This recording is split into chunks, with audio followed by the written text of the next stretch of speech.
Praise the Lord everyone. आत्मा की आवाज में आप सभी का पुनः मैं स्वागत करता हूं। मेरे प्रियो, जैसा कि हम सब मिलकर भजन संहिता की पुस्तक के तमाम सभी अध्यायों का हम मनन करते आ रहे हैं, और मैं आशा करता हूं कि परमेश्वर ने आपसे अवश्य ही अपने वचन के द्वारा बातचीत की होगी, और आप भजन संहिता के इस मनन में जब लगातार मेरे साथ जुड़े हुए हैं तो आप जरूर आशीष को पा रहे होंगे।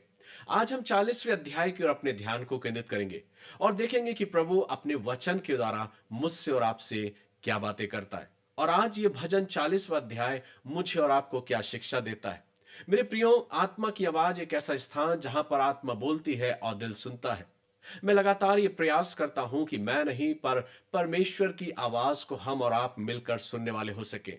इसलिए जब इस वचन की ओर हम अपने ध्यान को केंद्रित करते हैं तो मैं प्रार्थना करता हूं कि मेरे होठों के बोल और मेरे मन के विचार नहीं, पर हम परमेश्वर की आवाज को, परमेश्वर की उस अनुग्रह को अपने जीवन में प्राप्त करने पाए। आइए हम सीधे वचन में चलते हैं, और आज हम निकालेंगे भजन संहिता 40वां अध्याय।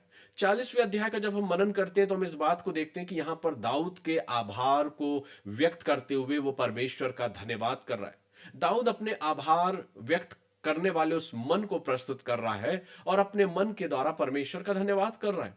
वो उसकी स्तुति कर रहा है, और उन बातों के लिए जो उसने 38वें अध्याय और 39वें अध्याय में प्रभु के समक्ष अपनी प्रार्थना और अपनी विनतियों को और अपने दुहाई को रखा। हम लगातार मनन करते आ रहे हैं जहां पर दाऊद परमेश्वर के सम्मुख अपनी विनती को करता है और कहता है, प्रभु मुझे छुड़ा और मुझे बचा। 40वां अध्याय उस ओर इशारा करता है और यह प्रकट करता है कि दाऊद की प्रार्थनाएं सुन ली गई और प्रभु ने उसकी ओर अपने कान को किया, और उन प्रार्थनाओं को सुनने के द्वारा दाऊद के मन आनंद से भर गया, और दाऊद ने अपने अपने धन्यवादी मन को प्रभु के समक्ष प्रस्तुत किया। पहले ही पद में दाऊद कहते हैं कि मैं धीरज से यहोवा की बाट जोता रहा और उसने मेरी ओर झुककर मेरी दुहाई सुनी। तो जैसा कि 40वां अध्याय दाऊद का धन्यवाद का गीत है, दाऊद का एक ऐसा मन है जिसमें वो परमेश्वर के प्रति अपने आभार को व्यक्त कर रहा है। वो ये कहते हैं कि प्रभु ने मेरी प्रार्थनाओं को स्वीकार कर लिया, मुझे गड्ढे से और मुझे दलदल की कीच से बचाया है और मेरी सहायता करी है, इसके लिए मैं परमेश्वर तेरा धन्यवाद करता हूं। आगे वचन को जब आप पढ़ेंगे तो लिखा, उसने मुझे सत्यानाश के घड़े और दलदल की कीच में से उबारा है और मुझको चट्टान पर खड़ा करके मेरे पैरों को दृढ़ किया है। मेरे प्रियो, जब इस वचन का मनन करते हैं तो ये वचन मुझे और आपको ये सीख देता है, ये शिक्षा देता है कि जब परमेश्वर हमारी और आपकी प्रार्थनाओं को स्वीकार करता है, कई बार हम बहुत बेचैन हो जाते हैं जब हमारी प्रार्थनाएं स्वीकार नहीं होती, जब हमको वक्त लगता है हमारी प्रार्थनाओं का जवाब मिलने में। लेकिन भजन 40वां अध्याय मुझे सिखाता है कि बेशक वक्त जरूर लगता है, लेकिन प्रभु अपने समय के अनुसार मेरे और आपके जीवन में अपने कामों को करता है। दाऊद को भी बेशक वक्त लगा, वो 38वें अध्याय में, फिर 39वें अध्याय में वो प्रार्थना कर रहा है, लेकिन 40वें अध्याय में आकर वो प्रभु का धन्यवाद करता, अपने धन्यवादी मन को वो व्यक्त करता है। परमेश्वर मेरे और आपकी प्रार्थनाओं को अवश्य सुनता है, बशर्ते ये कि क्या मेरे और आपके मन में वो धीरज है या धैर्य है या नहीं है। दाऊद उसी धैर्यता की बात को यहां पर दर्शाते हैं और व्यक्त करते हैं, और वो कहते हैं कि मैं धीरज से यहोवा की बाट जोता रहा। समय कैसा भी क्यों ना हो मेरे प्रियो, लेकिन दाऊद यहां पर इस बात को बयां करते हैं और इस बात को बताते हैं कि मैंने परमेश्वर के प्रति अपने धैर्य को रखा, मैंने धीरज धरा, क्योंकि मैं जानता हूं कि मेरा प्रभु मेरा प्रार्थनाओं को सुनेगा और मुझे छुड़ाने के लिए, मुझे बचाने के लिए खड़ा होगा।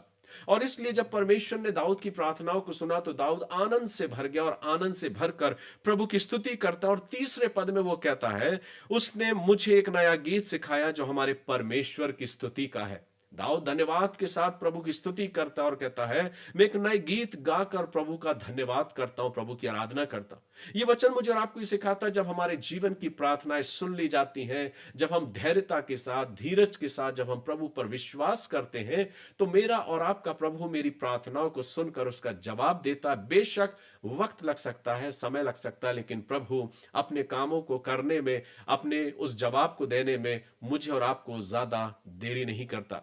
और इसलिए जब दाऊद ने अपने जीवन में उन प्रार्थनाओं के जवाब को पाया तो उसका मन आनंद से भर गया, और उसने धन्यवाद के साथ प्रभु की स्तुति करी, और उसने कहा, मैंने धीरज रखा, मैंने धैर्य रखा, मैंने विश्वास रखा, क्योंकि मेरे प्रभु ने मुझे छुड़ाया है, मुझे बचाया है। आगे वो कहता है कि मैं तेरे उस किए हुए उन अनगिनत कामों के लिए प्रभु मैं तेरा धन्यवाद करता हूं। कई बार ऐसा होता है हमारे और आपकी जिंदगी में, जब कई बार बहुत सारी प्रार्थनाओं के जवाब तो हमको मिल जाते हैं जो बीते जीवन में हमने प्राप्त किए हैं, जो कुछ हमने अपने जीवन को जिया है, व्यतीत किया है, उसमें ना जाने कितनी प्रार्थनाओं का जवाब प्रभु ने मेरे और आपके जीवन में दिया है। और कई बातें तो इतनी आशीष की हमारे और आपके जीवन में हमें प्राप्त होती है, जिसके विषय में हमने कभी प्रार्थना भी नहीं करी, और वो प्रभु मुझे और आपको यूं ही वो जीवन प्रदान करता है। दाऊद यहां पर इस बात को स्मरण कराता है कि वो परमेश्वर मेरे और आपके जीवन में अपने अद्भुत और अनगिनत कामों को करता है। दाऊद सिर्फ अपनी प्रार्थनाओं के लिए ही धन्यवाद नहीं दे रहा कि प्रभु ने उसकी प्रार्थनाओं को सुना, लेकिन वो उन बातों को भी स्मरण कर रहा है जो उसके जीवन में प्रभु ने पूरा किया है। कई बार हम और आप अपने जीवन में जब हमारी प्रार्थनाएं नहीं स्वीकार की जाती, तो कई बार हम अपने जीवन के द्वारा प्रभु के समक्ष जाकर इन बातों को कहने में भी पीछे नहीं हटते कि प्रभु मेरी प्रार्थनाओं को नहीं सुन रहा। हम भूल जाते हैं उस वक्त कि प्रभु ने मेरे बीते दिनों में, बीते समय में, बीते वर्षों में मेरी जिंदगी में क्या कुछ नहीं किया। दाऊद उन्हीं बातों को स्मरण कराता है कि मत भूलो कि प्रभु ने मेरे और आपके जीवन में कितने अद्भुत कामों को किया है और क्या कुछ उसने नहीं किया। 5वें पद में दाऊद लिखते हैं, हे मेरे परमेश्वर यहोवा, तूने बहुत से काम किए। वो स्मरण दिला रहा है, वो याद कर रहा है अपने जीवन में कि मेरे परमेश्वर ने मेरे लिए क्या कुछ नहीं किया। आगे कहता, जो आश्चर्य कर्म और कल्पनाएं तू हमारे लिए करता है वह बहुत सी हैं। आगे लिखता, तेरे तुल्य कोई नहीं। मैं तो चाहता कि खोलकर उनकी चर्चा करूं, परंतु उनकी गिनती नहीं हो सकती। सो मेरे प्रियो, दाऊद बड़े धन्यवाद के साथ प्रभु की स्तुति करता और कहता है, प्रभु बेशक मेरे जीवन में कई समय ऐसे आते हैं जब मैं तुझे पुकारता हूं, और तब तू मेरे धैर्य को भी देखता है, मेरे धीरज को भी देखता है, लेकिन मैं तुझ पर विश्वास करता हूं और मैं धीरज धरकर, धैर्य रखकर तुझसे प्रार्थना करता हूं। लेकिन मैं ये भी नहीं भूलता हूं कि तूने मेरे जीवन में, जो बीते वर्षों में, बीती जिंदगी में तूने मेरे जीवन में क्या कुछ नहीं किया। मैं उन कामों को जब याद करता हूं प्रभु, तो मैं उनको गिन नहीं सकता, क्योंकि वे अनगिनत है। हम और आप किस स्थितियों में अपने जीवन के द्वारा प्रभु का धन्यवाद करते हैं। कई बार हम प्रभु की उन बातों के लिए, जो उपलब्धियां प्रभु हमको और आपको देता है, जो आशीष देता है, कई बार हम भूल जाते हैं। लेकिन दाऊद स्मरण कराना चाहता है कि तुम स्मरण करो कि परमेश्वर तुम्हारे जीवन में क्या कुछ नहीं करता। आगे दाऊद इस प्रार्थना में धन्यवाद के साथ इस बात को बयां करता है कि प्रभु, तू धन्यवादी उन बलिदानों से और उन बलिदानों से प्रेम प्रेम नहीं करता या प्रसन्न नहीं होता, लेकिन प्रसन्न होता तो उन चीजों से जब हम तेरी आज्ञाओं का पालन करते। वचन में लिखा है, आगे कहता, मेल बलि और अनबलि से तू प्रसन्न नहीं होता।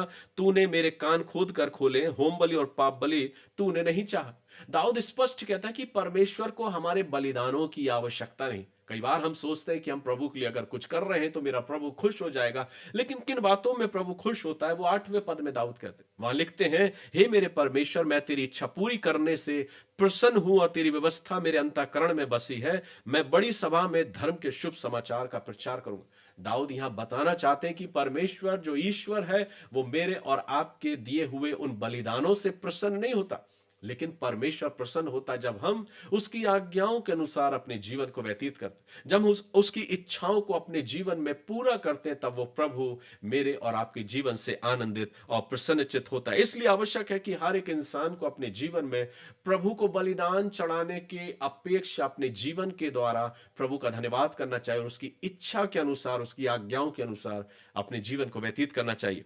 आगे लिखा है कि वो कहता है कि मैंने जो कुछ प्राप्त किया है, मैंने जो कुछ अर्जित किया, जो आशीषें मैंने पाई हैं, उन आशीषों को, उन अनगिनत आशीषों के लिए मैं तेरा धन्यवाद करता हूं। और सिर्फ धन्यवाद ही नहीं करता प्रभु, मैं सभा में खड़े होकर तेरी गवाही को देता हूं। और दाऊद इस बात को बयां करते हैं कि जब हम अपने जीवन में आशीष पाते हैं प्रभु की, तो हमें गवाही देने में भी पीछे नहीं हटना चाहिए। और इसलिए दाऊद स्मरण कराते हैं और उन बातों को याद दिलाते हैं कि मैं अपने जीवन के द्वारा तेरी गवाही देता हूं। और तब 10वें और 11वें पद में लिखा है, मैंने तेरा धर्म मन ही में नहीं रखा, मैंने तेरी सच्चाई और तेरे किए हुए उद्धार की चर्चा की है। वो चर्चा करने की बात करता, गवाही देने की बात करता। आगे लिखा है, मैंने तेरी करुणा और सत्यता बड़ी सभा में गुप्त नहीं रखी। दाऊद इस बात को सिखाते हैं कि जब ईश्वर मुझे और आपको आशीष देता है, तो वो आशीष अपने तक ही नहीं, पर लोगों के सामने बयां करने की आवश्यकता है कि प्रभु ने तुम्हारे जीवन में क्या कुछ नहीं किया। और इसलिए दाऊद कहते हैं कि मैं सभा में खड़े होकर प्रभु तेरा धन्यवाद करता हूं, तेरी स्तुति करता हूं। अंत में वो प्रार्थना करते हैं और 17वें पद में वो कहते हैं, तू मेरा सहायक और छुड़ाने वाला है, हे मेरे परमेश्वर विलंब ना कर। दाऊद अंत में परमेश्वर का धन्यवाद करते हुए, स्तुति करते हुए, अपने जीवन से उसकी गवाही को देते हुए उन आशीषों को स्मरण करते हैं कि जो अनगिनत आशीषें हैं, जो अद्भुत आशीषें, जिसके विषय में दाऊद ने कभी प्रार्थना की भी नहीं, पर उसने अपने जीवन में वो प्राप्त किया। उन आशीषों को स्मरण करके वो प्रभु का धन्यवाद देते और अपने जीवन से सभा में लोगों के समक्ष खड़े होकर प्रभु की जीवित गवाही को देते। लेकिन अंत में अपने इस वचन को, इस भजन को लिखने के अंत में वो कहते हैं, तू मेरा सहायक और छुड़ाने वाला है। दाऊद की आशा उसके परमेश्वर पर है। वो कहता है, हे परमेश्वर, तू ही मेरा छुड़ाने वाला और तू ही मेरी आशा है, तू ही मेरा सहायक है, हे मेरे परमेश्वर। दाऊद अपने जीवन में इस बात को जानता है कि मेरा परमेश्वर मेरे संग है, मेरा परमेश्वर मेरा सहायक है और मेरा छुड़ाने वाला है। और इस प्रकार से दाऊद अपने भजन 40 के द्वारा उस परमेश्वर का धन्यवाद करता है। मेरे प्रियो, ये भजन मुझे और आपको भी यही शिक्षा देता है कि हम और आप अपने जीवन में उन बातों को कदापि ना भूले जो ईश्वर ने मेरे और आपके जीवन में मेरे बिना मांगे मुझको और आपको दी है। उसने मुझे जीवन दिया, उसने मुझे अच्छा स्थान दिया, अच्छा परिवार दिया, अच्छा घराना दिया, अच्छी सांसें दी, और जीवन में आने वाली उन तमाम सारी उन बातों को जो आज हम और आप अपने जीवन में यापन करते, वो सब कुछ प्रभु ने मुझे दिया है। मेरे बिना मांगे प्रभु ने मेरे लिए सब कुछ कर दिया। तो क्या मेरा यह फर्ज नहीं बनता कि मैं उन बातों के लिए प्रभु का धन्यवाद करूं, या मैं उन बातों को पकड़े रहूं कि प्रभु तो मेरी प्रार्थनाओं को नहीं सुनता? बेशक प्रभु मेरी और आपकी प्रार्थनाओं को सुनता है, लेकिन वो ये भी देखना चाहता है कि हम कितने आभारी हैं उसके प्रति, कितने धन्यवादित हैं, अपने होठों से उसका कितना धन्यवाद करते हैं, कितना गुणानुवाद करते हैं। जब सभाओं में लोगों के बीच में समक्ष हम होते हैं तो हम किस प्रकार से अपने जीवन के द्वारा उसकी जीवित गवाही को देते हैं और अपने जीवन में किए गए उन अद्भुत कामों की चर्चा करते हैं। यह भजन मुझे यही सिखाता कि दाऊद के समान हम भी परमेश्वर के सम्मुख जाकर कि मैं धीरज से यहोवा की बाट जोता हूं। सो मेरे प्रियो, परमेश्वर पिता आप सभी को और हम सभी को अपनी आशीषों से परिपूर्ण करे, और मैं प्रार्थना करता हूं कि प्रभु का अनुग्रह, प्रभु की आशीष आपके जीवन के साथ निरंतर बनी रहे, और हम और आप मिलकर यूं ही परमेश्वर की आशीष में आगे बढ़ते जाए, और जो कुछ प्रभु ने आपके और मेरे जीवन में किया है उन तमाम सभी बातों के लिए हम प्रभु का धन्यवाद करें। तो ईश्वर पिता आप सभी को आशीष दे। प्रभु का अनुग्रह, प्रभु की आशीष आपके जीवनों पर बहुत अधिकाई से होने पाए। God bless you. प्रभु आप सभी को आशीष दे।